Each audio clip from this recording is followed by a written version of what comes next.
तो बच्चों आप लोगों ने ऑब्जर्व किया होगा कि अगर एक पेंसिल को मैं जो है वो दोनों हाथों के दरमियान में रख के प्रेस करता हूं, तो आप एक बात ऑब्जर्व करेंगे, जब मैं प्रेस कर रहा हूं तो मेरे इस हाथ के ऊपर मुझे इतनी फोर्स महसूस नहीं हो रही जितना कि इस हाथ के ऊपर फोर्स महसूस हो रही है। ऐसा क्यों हो रहा है? ऐसा इस वजह से हो रहा है कि यहाँ का जो एरिया है वो थोड़ा सा ज्यादा है और यहाँ का जो एरिया है एक्चुअली नोक है तो एरिया कम है। पर क्या रिलेशन है फोर्स का इस एरिया के साथ, यही आज का हमारा लेक्चर है जहां हम लोग समझेंगे कि प्रेशर क्या होता है। तो पहले समझ लेते हैं कि प्रेशर की डेफिनेशन क्या है। बच्चों प्रेशर जो है basically force acting normally per unit area on the surface is called pressure. यानी कि किसी सरफेस के ऊपर, किसी बॉडी के ऊपर यूनिट एरिया पर कितनी फोर्स अप्लाई होती है वो कहलाता है प्रेशर। ठीक है ना। प्रेशर से मुराद हो गई वो फोर्स जो कि नॉर्मली, नॉर्मली से मुराद होती है 90 डिग्री पर, कि वो जो फोर्स किसी बॉडी के ऊपर अप्लाई हो रही है परपेंडिकुलरली यानी कि 90 डिग्री के ऊपर per unit area, unit area के ऊपर कितनी अप्लाई हो रही है उसे कहते हैं प्रेशर। ठीक है। मैथमेटिकली इस बात को इस तरीके से लिख सकते हैं कि जो प्रेशर होता है वो बराबर होता है फोर्स पर यूनिट एरिया के। यानी आपने कितनी अप्लाई करी फोर्स, उसको आप डिवाइड कर दें एरिया से, तो ऑटोमेटिकली क्या पता लग जाएगा? प्रेशर पता लग जाएगा। जिसको सिंबल में लिखेंगे तो P बराबर होता है F ओवर A। और देखो इस फॉर्मूले से बड़ा क्लियरली नजर आ रहा है कि जो प्रेशर है वो फोर्स पे तो डिपेंड करता ही है। फोर्स ज्यादा प्रेशर ज्यादा, फोर्स कम प्रेशर कम, लेकिन ये डिपेंड करता है एक और चीज पर, और वो है चीज एरिया। मुझे क्यों पेंसिल की नोक वाली साइड पर ज्यादा प्रेशर महसूस हो रहा था? क्योंकि वहां का एरिया कम था, और हम जानते हैं एरिया कम तो फॉर्मूला बता रहा है प्रेशर ज्यादा, और अगर एरिया ज्यादा हो जाएगा तो प्रेशर कम हो जाएगा, जो कि मेरे राइट हैंड के ऊपर हो रहा था क्योंकि वहां पर नोक नहीं थी बल्कि दूसरी साइड थी पेंसिल की। ठीक है। इसी को देखते हुए हम इसका यूनिट भी बना सकते हैं। ऊपर होती है फोर्स, नीचे होता है एरिया। फोर्स को नापने के लिए हम एक यूनिट इस्तेमाल करते हैं न्यूटन, और एरिया को नापने के लिए हम एक यूनिट इस्तेमाल करते हैं जिसे कहते हैं मीटर स्क्वायर। तो फोर्स न्यूटन और एरिया हो गया मीटर स्क्वायर, तो इसका मतलब इसका यूनिट होना चाहिए न्यूटन पर मीटर स्क्वायर। बट इसी न्यूटन पर मीटर स्क्वायर को एक्चुअली एक साइंटिस्ट के नाम से रिप्रेजेंट करते हैं जो कि कहलाता है पास्कल। यानी कि जब भी हम प्रेशर को मेजर करते हैं तो वो हम पास्कल्स के अंदर मेजर करते हैं, जिसको हम जाहिर करते हैं पीए से। ठीक है बच्चों, अभी तक हमें यह पता है किसी बॉडी के ऊपर नॉर्मली कितनी फोर्स अप्लाई होती है, मतलब परपेंडिकुलरली यानी कि 90 डिग्री पर, यानी कि सीधी कितनी फोर्स अप्लाई हो रही है per unit area, unit area के ऊपर, उसे कहते हैं प्रेशर। जिसके मुताबिक प्रेशर हो गया बराबर फोर्स डिवाइड बाय एरिया, और इसका मतलब ये हो गया कि जितना एरिया कम होगा उतना प्रेशर ज्यादा होगा, and it is measured in pascal. ठीक है ना, हम इसको पास्कल के अंदर मेजर करते हैं। अच्छा जी, एग्जाम्पल्स देखते हैं क्योंकि ये बात ना आपको एग्जाम्पल से बड़े अच्छे तरीके से समझ में आएगी। देखो पहली बात, जो प्रेशर होता है under the studs on the soles of football shoes. आप लोगों ने फुटबॉल शूज देखे? फुटबॉल शूज जो नॉर्मल शूज होते हैं उनसे डिफरेंट होते हैं, उनके नीचे ना कुछ स्टड्स से लगे हुए होते हैं सोल में, जिसकी वजह से क्या होता है, स्टड्स की वजह से जो प्रेशर है वो कम एरिया में चला जाता है, फोर्स कम एरिया में लगती है, नतीजे में क्या हो जाता है, प्रेशर ज्यादा हो जाता है। अच्छा, प्रेशर ज्यादा होने की वजह से वो जो शूज होते हैं बेसिकली वो सिंक हो जाते हैं, थोड़ा सा ग्राउंड के अंदर दब जाते हैं, जिसकी वजह से एक्स्ट्रा ग्रिप मिलती है, और जो प्लेयर्स होते हैं वो स्लिप नहीं होते। देखो इस तरीके के होते हैं। अगर मिसाल के तौर पे ये स्टड्स ना लगे हुए होना, तो जो इंसान का पूरा वजन होगा वो इधर से लेके इधर तक के पूरे एरिया के अंदर डिवाइड हो जाएगा, यानी एरिया ज्यादा होगा। बट जब कोई स्पोर्ट्स पर्सन इसको पहनता है, फुटबॉलर इसको पहनता है, तो उसका जो वेट है वो इतने से एरिया के अंदर अप्लाई होना शुरू हो जाता है, और हम जानते हैं कि एरिया कम तो प्रेशर ज्यादा। नतीजे में ये जो हमारा शू होता है, यानी कि जो प्लेयर होता है उसका शू और उसका पैर थोड़ा सा ग्रिप करता है अर्थ के अंदर ना, ग्राउंड पर, तो उनको जो है एक्स्ट्रा ग्रिप मिलती है। ये फायदा है स्टड्स वाले शूज पहनने का। सेकंड ये सेकंड ये आइस स्केट्स जो है उनके जो ब्लेड्स होते हैं, आइस स्केट्स जो होते हैं उसके नीचे ब्लेड से लगे हुए होते हैं, और वही ब्लेड वाला पार्ट जो है ना आइस के साथ कांटेक्ट में आता है। अच्छा, स्केटर का जो वेट होता है वो बहुत ही छोटे एरिया पे डिवाइड होता है। फिर वही बात है, पूरा शू पे डिवाइड नहीं हो रहा होता, बल्कि वो डिवाइड हो रहा होता है उस ब्लेड के ऊपर, नतीजे में क्या होता है, हाई प्रेशर हो जाता है और हाई प्रेशर आइस को मेल्ट करता है, जिसकी वजह से आइस स्केटर्स जो है वो आइस के ऊपर मूव करते हैं। तो ये पूरे पे थोड़ी डिवाइड होता है, उनका जो सारा का सारा एरिया है वो इतने से एरिया पर डिवाइड होता है।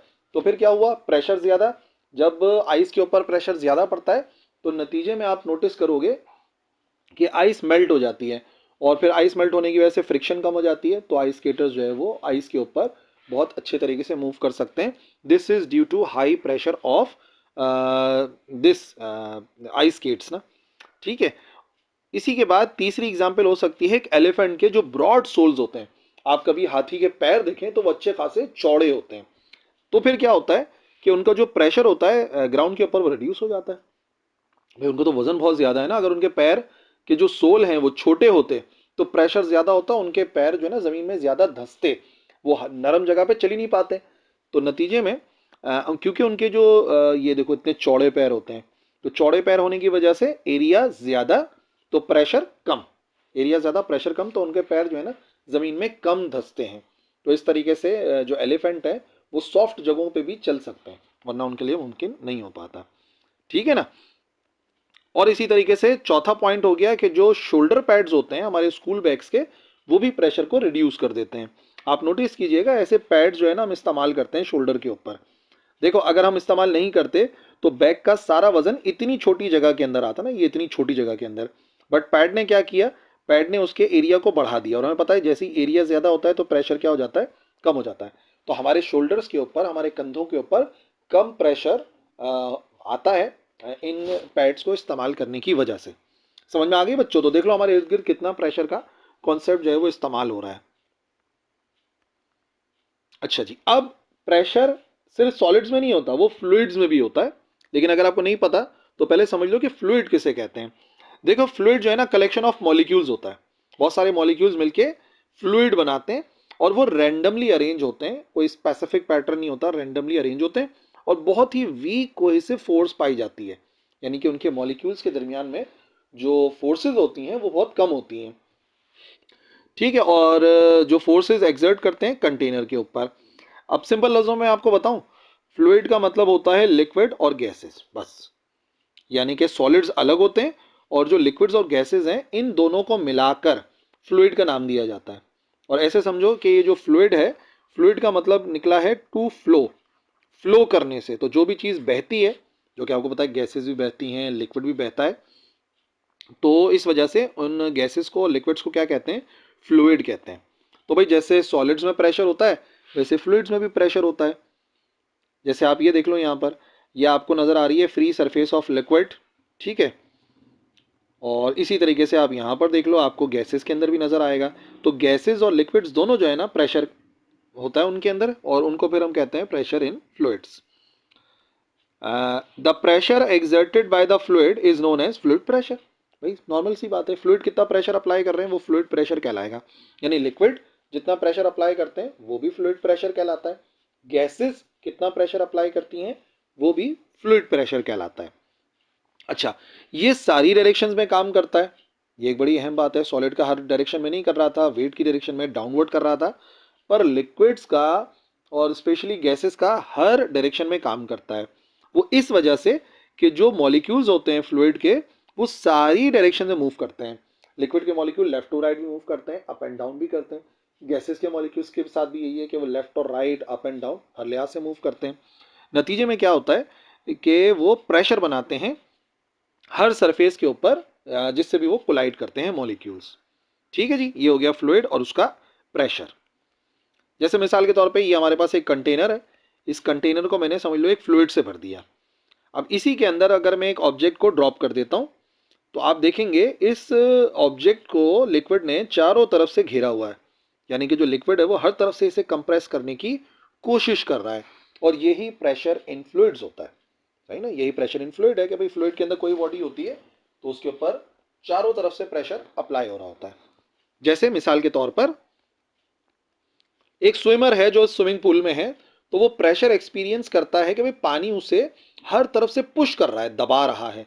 और आप नोट करें कि उसी फोर्स में जितना हम डेप्थ में जाते रहते हैं उतनी फोर्स ज्यादा होती रहती है। ठीक है ना, और आमतौर पे जो है ना वो एक नेट अपवर्ड और बॉयंट फोर्स अप्लाई होती है जो कि वेट ऑफ स्विमर जो है ना बैलेंस करता है। लेकिन ये कि प्रेशर बढ़ता रहता है जितना हम पानी की गहराई में जाते हैं। इस तरीके से देखो, जब कोई स्विमर होता है पानी के अंदर, स्विमिंग पूल के अंदर, तो नतीजे में आप देखेंगे कि हर तरफ से ना इसको पानी दबाने की कोशिश कर रहा है और यही फ्लूइड प्रेशर कहलाता है। पर ये फ्लूइड प्रेशर किन फैक्टर्स पे डिपेंड करता है, ये समझना बहुत जरूरी है हमारे लिए। तो फॉर एग्जाम्पल एक डेप्थ डी है, फ्लूइड की डेंसिटी को हम रॉ से जाहिर करते हैं, रॉ है इस तरीके से बनता है, डेंसिटी का निशान है, और पी प्रेशर हो गया। अगर मैं डेप्थ को डी से जाहिर कर रहा हूँ, डेंसिटी को रॉ से जाहिर कर रहा हूँ, प्रेशर को पी से जाहिर कर रहा हूँ, तो फ्लूइड्स में जो प्रेशर अप्लाई होता है बेसिकली उसका फॉर्मूला होता है P is equal to rho g d. और क्या चीज़ यहाँ पर किसको रिप्रेजेंट कर रही है, याद रखो बच्चों, ये जो हमारे पास P है ये प्रेशर को जाहिर कर रहा है, रॉ डेंसिटी को जाहिर कर रहा है, G वैल्यू ऑफ G तो आपको पता है ना 9.8 मीटर पर सेकेंड स्क्वायर या 10 मीटर पर सेकेंड स्क्वायर भी कर सकते हैं राउंड ऑफ करके, और डी जो है वो डेप्थ को जाहिर कर रहा है। मतलब कि जितना डेंस होता है मटेरियल, जितनी ज़्यादा डेंसिटी वाला फ्लूइड होता है उतना ज़्यादा प्रेशर होता है। सही है। और वैल्यू ऑफ जी तो चलो कांस्टेंट है, और जितनी डेप्थ पर हम जाते रहते हैं प्रेशर उतना बढ़ता रहता है, जैसे मैंने भी स्विमिंग की एग्जांपल दी थी। और अभी एक और एग्जांपल के जरिए इस बात को समझते हैं कि प्रेशर जो है वो कैसे डिपेंड करता है। तो ये कंटेनर आ गया, कंटेनर को हमने एक लिक्विड से फिल कर दिया, और पता है इसी कंटेनर में समझ लो मैंने 3 सुराख किए अलग अलग डेप्थ पर। आप देख सकते हैं यहाँ के पानी की डेप्थ कम है, यहाँ के पानी की डेप्थ ज़्यादा हो गई, मतलब ये देखो ना इसकी डेप्थ कम है, इसकी डेप्थ ज़्यादा हो गई, और इसकी डेप्थ जो है वो और ज़्यादा हो गई। तो प्रेशर सबसे ज़्यादा कहाँ होगा, पानी का प्रेशर सबसे ज़्यादा कहाँ होगा? भाई हम कह रहे हैं कि जितना ज़्यादा गहराई होती है उतना ज़्यादा प्रेशर होता है, तो इसका मतलब ये तीसरे वाले होल पर सबसे ज़्यादा प्रेशर होगा। तो इन ओपनिंग्स को ओपन करके देखते हैं पानी कहाँ पर से तेज़ी से निकलेगा। पहले वाले से पानी फॉर एग्जाम्पल इतनी दूर तक जा रहा है, कम प्रेशर है, यहाँ से पानी निकला थोड़ा ज़्यादा दूर चला गया, प्रेशर ज़्यादा है, और यहाँ से निकलेगा तो पानी और ज़्यादा दूर जाएगा। तो इससे साबित ये होता है, आप खुद ही प्रैक्टिकल करके देख सकते हैं कि जितना ज़्यादा डेप्थ होती है उतना ही ज़्यादा प्रेशर फ्लूइड्स के अंदर प्रोड्यूस होता है। और बाकी डेंसिटी पे डिपेंड कर रहा है, भाई पानी की डेंसिटी कम होती है तो उसका प्रेशर कम होता है। कोई और डेंस मटेरियल कर लो, मिसाल के तौर पर हनी कर लो, शहद, शहद में ये प्रेशर ज़्यादा होगा क्योंकि शहद की डेंसिटी ज़्यादा होती है। ठीक है बच्चों, तो ये था आज का हमारा लेक्चर अबाउट प्रेशर और प्रेशर इन फ्लूइड्स हमने सीखा। आई होप आपको पूरा कॉन्सेप्ट ना प्रेशर का समझ में आ गया होगा, ताकि फिर जब आगे जाकर कहीं हम प्रेशर का वर्ड इस्तेमाल करें तो आपको समझ में आ सके।